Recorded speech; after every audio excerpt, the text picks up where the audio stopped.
Here's how to connect Connectio.io to Platformly. When you sign in, you'll probably see something like this that says that you need to connect your autoresponder in order to use the service.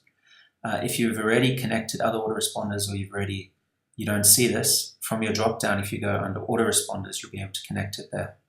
Okay, so let's connect the autoresponder.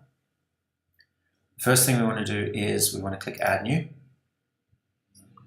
And we'll enter the name here, so whatever you want to call it. And then we're going to, from the drop-down list, you're just going to start searching for Platformly, and you'll see it appear here. Then you're going to click on it. And then you'll see that it shows that both ConnectAudience and ConnectLeads are supported with our connection. For example, if you looked at some of the other ones like SendGrid, certain tools are not available.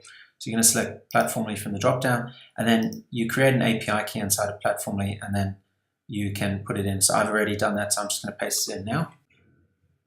Okay, and then you can see that it's created the Platformly autoresponder. So now we can go through and we can start using Connectio, which is going to allow us to sync Facebook lead ads into our CRM. So for people wanting to do Facebook lead ads, they can do that and put them automatically into Platformly. You can create retarget lists using the leads you have inside of Platformly. So that's how you're going to go about integrating Connectio with Platformly.